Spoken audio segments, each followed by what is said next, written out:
মুর্শিদাবাদে দুপক্ষের মধ্যে মারামারি এবং যারা গুরুতর আহত হয়েছেন তাদের হাসপাতালে ভর্তি করা হয়েছিল। তাদের দেখতে গিয়েছিল অধীর চৌধুরী। সেখানে তিনি যখন গেলেন তখন তাকে উদ্দেশ্য করে গো ব্যাক স্লোগান দেওয়া হলো। পাল্টা অধীর চৌধুরী তিনি ধেয়ে যান। আর মুর্শিদাবাদের সমস্ত ঘটনা, পুরো ঘটনা নিয়ে কিন্তু আজ মমতা বন্দ্যোপাধ্যায় তার সুর রীতিমতো সপ্তমে ছিল। মুর্শিদাবাদের ঘটনা আমি যদি বলি পরিকল্পিত ঘটনা, পরশু দিনের ঘটনা ঘটিয়েছিল কারা? আমি চ্যালেঞ্জ করে বলছি বিজেপি। একই জায়গায় তারপরের দিন গিয়ে প্রথম অ্যাটাক করলো কারা? বিজেপি এমএলএ দলবল নিয়ে গিয়ে 19 জন আহত হয়েছে, 80 আহত হয়েছে। মুর্শিদাবাদের রেজিনগর বিধানসভার অন্তর্গত শক্তিপুর বুধবার রাতে সেখানে দুপক্ষের মারামারি হয়। এতে আহত হন দুপক্ষেরই বেশ কয়েকজন। গন্ডগোল থামাতে গিয়ে আহত হন শক্তিপুর থানার ওসি রাজু মুখোপাধ্যায়। এই ঘটনা নিয়ে বৃহস্পতিবার উত্তর দিনাজপুরের ইসলামপুরের সভা থেকে সুর চড়ান মমতা বন্দ্যোপাধ্যায়।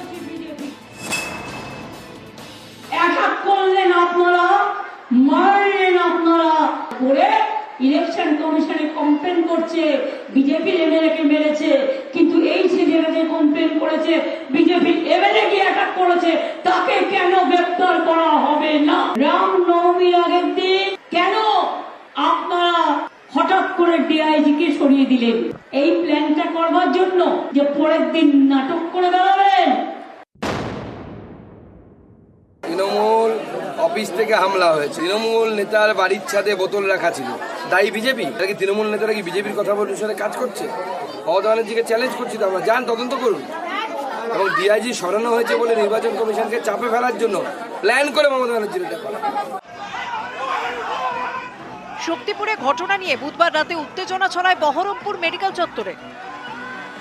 শক্তিপুরের মারামারিতে আহতরা ভর্তি ছিলেন বহরমপুর মেডিকেলে। তাদের দেখতে যান অধীর চৌধুরী। তখন অধীরকে ঘিরে গো ব্যাক স্লোগান দেন বিজেপি কর্মীরা।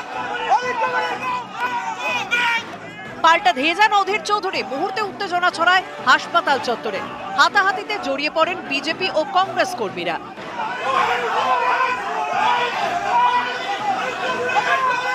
আজকে আহত বলে, তারা অসুস্থ বলে আমি তাদেরকে দেখতে আসছি হাসপাতালে। হাসপাতালের মধ্যে আমাকে চেস করছে। যিনি অন্যতম এই ধরনের পরিস্থিতি তৈরি করবার জন্য পরোক্ষভাবে দায়ী, কিন্তু তার এটা অধিকারের মধ্যে পড়ে না যে এ ধরনের বক্তৃতা করা। দিয়ে যদি সেখানে যান তো গোব্যাক স্লোগান মানুষ দেবেই। এই ঘটনার প্রতিবাদে এদিন বহরমপুরে 34 নম্বর জাতীয় সড়ক অবরোধ করেন বিজেপি কর্মী সমর্থকরা।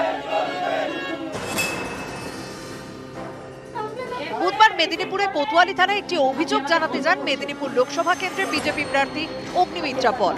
বিজেপির দাবি, প্রথমে অভিযোগ নিতে চাননি কর্তব্যরত অফিসার। সেই সময় থানার মধ্যে বাগবিতণ্ডায় জড়ান অগ্নিমিত্রা পল। এফআইআর রিসিভ করুন। আমি একজন মহিলা, আমি একজন বিধায়িকা।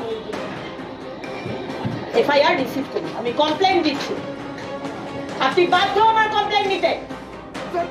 এরপর থানার গেটে তালা লাগিয়ে রাস্তা অবরোধ করে বিক্ষোভ চলে অগ্নিমিত্রার নেতৃত্বে। পরে থানার আইসি অভিযোগ করেন। পাশাপাশি অগ্নিমিত্রা সহ 16 জনের বিরুদ্ধে শতপ্রণোদিত মামলা করেছে পুলিশ। কর্তব্যরত পুলিশ অফিসারকে হুমকি সহ একাধিক অভিযোগে মামলা করা হয়েছে।